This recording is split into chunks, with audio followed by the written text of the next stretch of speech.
ये हिंदू समाज की जनसंख्या को कम करने का, घटाने का और नष्ट करने का षड्यंत्र चलता है। इसको कौन समझेगा? हमारे अंदर भी हम जाति के नाम से कुछ ज्यादा ही उत्तेजना आती है हमारे अंदर। अगर जाति का मैसेज हमारे व्हाट्सएप में आया तो हमें लगता है वास्तव में हमारी जाति पे बहुत बड़ा संकट है, हम उसको कॉपी पेस्ट करते हैं और उसको वायरल करते हैं। उस समय लगता है कि अगर इसको हम 1 घंटे के अंदर वायरल नहीं करेंगे तो हमारी जाति तो समाप्त हो जाएगी। जाति के नाम से जब कोई आयोजन होता है तो उसमें हम चढ़बड़ कर जाते हैं, लेकिन जब हिंदू के नाम से सम्मेलन होता है तो हमको संकोच होता है। किस बात का संकोच होता है? हम सब जानते हैं बांग्लादेश अभी बहुत पुरानी बात नहीं है। बांग्लादेश कभी भारत था, लेकिन बांग्लादेश में न पंडित बचे, न ठाकुर बचे, न कुर्मी बचे, न व्यापारी बचे, न जैन बचे, न सिख बचे, कोई नहीं बचा। क्यों नहीं बचा? क्योंकि वहां हिंदू ही नहीं बचा। पाकिस्तान में ना अगड़ा बचा, न पिछड़ा बचा, न दलित बचा, न अछूत बचा। क्यों नहीं बचा? क्योंकि वहां हिंदू ही नहीं बचा। तथाकथित ये जो भारत के अंदर हमें जाति की दृष्टि से देखते हैं, कभी इनकी भी जाति हमको देखनी चाहिए। कभी वो मीडिया के बंधु कुछ यहाँ होंगे, क्षमा करिएगा। मैं आप लोगों से एक आग्रह करता हूँ, आप लोग भी आपके मित्र होंगे, उनसे आग्रह करिएगा। ज्यादातर चुनाव में होता है, चुनाव के समय एक बहुत बड़ा आंकड़ा आता है। आंकड़े में हमको बताया जाता है, उदाहरण के लिए मंडला जिले में तो इतने ब्राह्मण, इतने कुर्मी, इतने कछवा, इतने विश्वकर्मा, इतने एसटी, इतने एससी, इतने सिंधी, ऐसा कर करके बहुत बड़ा विवरण दिया जाएगा। ये इतने वोटर हैं और उसी में वो पत्रकार बंधु लिखते हैं इतने मुसलमान। ये न्याय है क्या?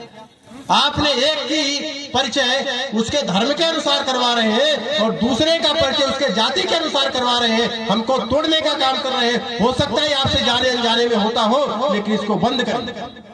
या तो आपको कराना है तो हमारी जातियों का वर्णन करते हो, उनकी भी जातियों का वर्णन करो।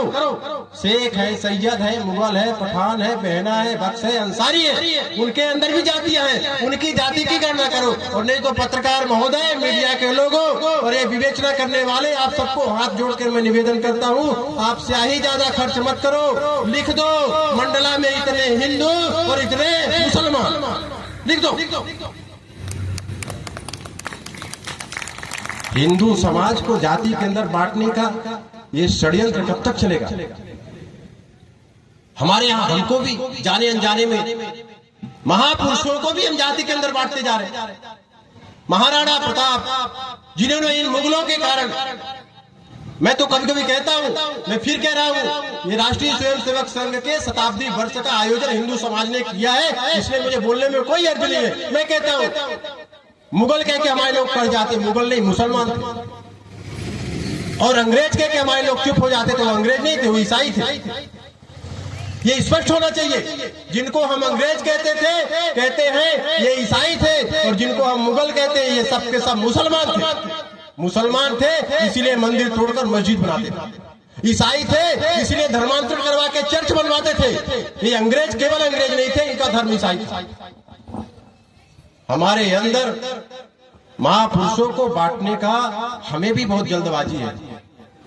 महाराणा प्रताप जिन्होंने इन मुसलमानों के कारण संघर्ष किया, राजपाट छोड़ा, घास की रोटी खाई, ऐसे महाराणा प्रताप जो कभी सोने और चांदी के थाली में भोजन करते थे, परिस्थितियां यहाँ तक निर्माण हुई कि भूखे रहना पड़ा, घास की रोटी खानी पड़ी। ऐसे महाराणा प्रताप को जब एक जाति के अंदर बांधने का प्रयास होगा तो उनका सम्मान नहीं, उनका अपमान है, उनके स्तर को घटाने का काम है जाने अनजाने में। सरदार वल्लभ भाई पटेल जिन्होंने अटक से कटक तक, कश्मीर से कन्याकुमारी तक भारत को अखंड बनाने का काम किया, जब ऐसे सरदार वल्लभ भाई पटेल को एक जाति में बांधने का प्रयास होता है कि उनका सम्मान है, उनका अपमान है। वो सरदार वल्लभ भाई पटेल जिन्होंने सोमनाथ मंदिर का जीर्णोद्धार करवाया, ऐसे सरदार वल्लभ भाई पटेल एक जाति के नहीं हो सकते, हम सबके। शंकर शाह, रघुनाथ शाह, गुरु गोविंद सिंह के बलिदान, परिवार के बलिदान के बाद अगर कोई दूसरा उदाहरण देना है तो इसी धरती में शंकर शाह और रघुनाथ शाह का उदाहरण आता है। इनको यही अंग्रेजों ने, यही ईसाइयों ने तोप के मुंह पे बांधा और काली कंकाली की कविता कहने के कारण तोप के मुंह में बांध के उड़ा दिया गया। ऐसे शंकर शाह, रघुनाथ शाह एक जाति के नहीं हो सकते, हम सबके पूर्वज हैं। महारानी दुर्गावती मुसलमानों से लड़ती है। और ऐसी महारानी दुर्गावती जब केवल एक जातियों में हम उसको बांध देंगे तो उनका सम्मान नहीं, उनका अपमान है। हमको विचार करना पड़ेगा। कोई परशुराम को लेकर अलग भाग रहा है, कोई शिवाजी लेकर अलग भाग रहा है। हमको विचार करना पड़ेगा कि इन महापुरुषों ने हमारे लिए अपने प्राण की निछावर के राजपाट छोड़ा, सुख वैभव छोड़ दिया। ऐसे महापुरुषों को जाति के अंदर बांधकर हमको अलग अलग करने का जो षड्यंत्र चल रहा है, इससे हमको सतर्क होना पड़ेगा।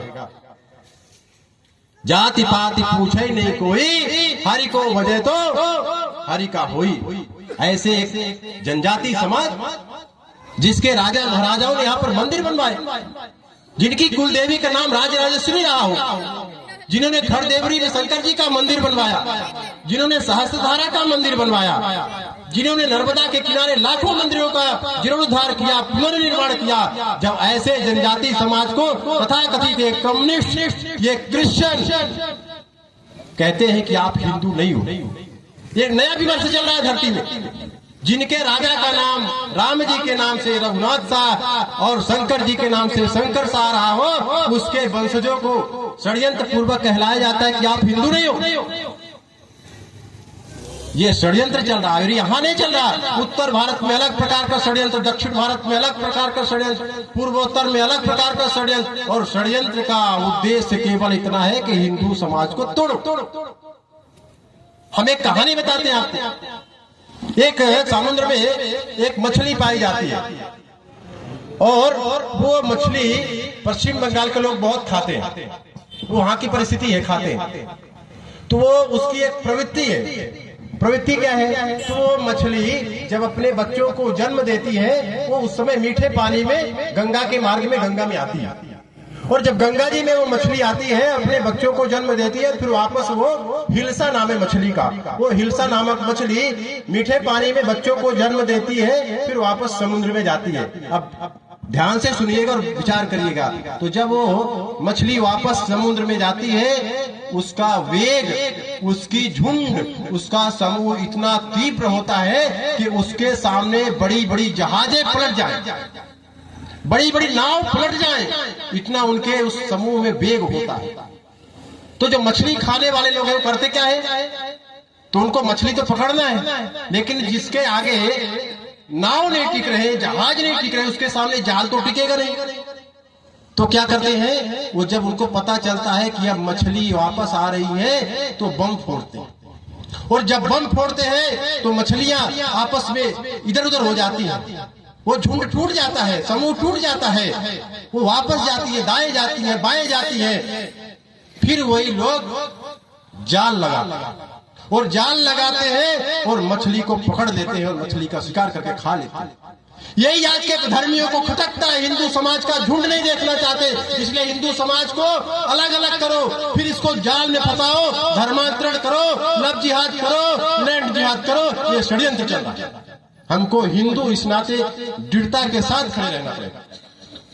हिंदुओं का देश है। कई लोग कहते हैं हिंदुओं का ऐसे हो सकता है, मैं बताता हूं कैसे हो सकता है। हम में से सब लोग किसानी देखे होंगे, लगभग किसानों के घर से होंगे। ये हिंदुओं का देश है, ये कैसे बताते हैं? गेहूं का खेत होता है, गेहूं लगाते हैं। अब गेहूं के खेत में हमारे, मैं तो इधर का हूँ, रीवा सतना तरफ का, तो मैं बताता हूँ। तो गेहूं के खेत में जब गेहूं किसान लगाता है तो उसमें सरसों भी डाल देता है, थोड़ा बहुत डालता ही नहीं डालता। गेहूं के खेत में सरसों होता है। कुछ जगह उसमें चना डाल देते हैं, 2-4 मटर डाल देते हैं। लेकिन जब किसान अपने खेत में जाता है, उस खेत में 2-4 दाने सरसों के रहते हैं, 2-4 दाने मटर के रहते हैं, 2-4 दाने चने के रहते हैं, लेकिन खेत किसका कहलाया जाता है? गेहूं का। खेत किसका होता है? गेहूं का। लेकिन किसान अगर उसी खेत में ये जो गाजर घास देख ले, तो किसान क्या करता है? जो गाजर घास खेत के अंदर देख ले तो किसान क्या करता है? किसान खेत में जाता है, जड़ से निकालता है, मेड़ पर ले जाता है और कुछ गड़िया सा टाइप का रहता है, उसको ऐसे ऐसे करके फेंक देता है। उनको बताना चाहता हूं, इस धरती में आप चना, मसूर, मटर सरसों की तरह रहोगे तो रहने दिया जाएगा, अगर गाजर घास बनकर रहोगे तो कोई स्थान नहीं है, काट के फेंक दिया जाएगा। ये खेत जैसे खेत गेहूं का, जैसे हिंदुस्तान हिंदुओं। दूसरी उदाहरण देता हूं, हिंदू प्लस स्थान, हिंदू धन स्थान, हिंदुओं के रहने का स्थान। और स्थान को एक उत्तर प्रदेश और कुछ विंध्य क्षेत्र में ये चौखट होती है, चौखट होती है, दरवाजे में लगती है, इसको भी स्थान बोलते हैं। इसलिए जिसकी चौखट उसका घर, हिंदुओं का हिंदुस्तान। इसमें कोई समझौता करने की कोई गुंजाइश नहीं। एक भी हिंदू इस नाते अगर इस धरती पे जीवित रहेगा तो ये इस देश का मालिक वो हिंदू ही रहेगा। ये बात दृढ़ता से हमको स्वीकार करना। और हमारे महापुरुषों को, हमारे वीरांगनाओं को, हमारे वीरों को, हमारे पूर्वजों को हमको स्मरण करना पड़ेगा। और बहुत सारे विषय आ गए हैं, दो बातें कह के मैं अपने बात को विराम दे रहा हूं। एक गांव में आग लगी थी, तो गांव में जब आग लगी थी तो पूरा गांव मिलके आग को शांत करने का प्रयास कर रहा था। मनुष्य थे, सब लगे थे। भीषण आग में एक पेड़ पर एक कौवा और एक गौरैया, दो पक्षी बैठे थे। तो गौरैया से देखा नहीं गया। उसने देखा कि ये गांव के सब लोग उस तालाब से पानी लाते हैं, इस आग में डालते हैं। तो गौरैया से देखा नहीं गया। वो उड़ती है, तालाब में जाती है, अपने चोंच में पानी भरती है और चोंच में पानी भरकर लाकर उस आग में डालती है। तो कौवे ने कहा, ए गौरैया, ये क्या कर रही है? इतनी भयानक आग लगी है, मनुष्य है, तरह तरह का उपयोग कर रहा है, उसके बाद भी आग शांत नहीं हो रही है, तो क्या आग शांत करेगी? गौरैया ने जो कहा वो हम सबके लिए कहा। गौरैया ने कहा, कौवे सुन, मुझे पता है कि इस भीषण आग में मेरे चोंच का पानी काम नहीं करेगा एक बूंद, लेकिन जब इस आग का इतिहास लिखा जाएगा, कुछ लोगों का नाम आग लगाने वालों में लिखा जाएगा, कुछ लोगों का आग बुझाने वालों में लिखा जाएगा।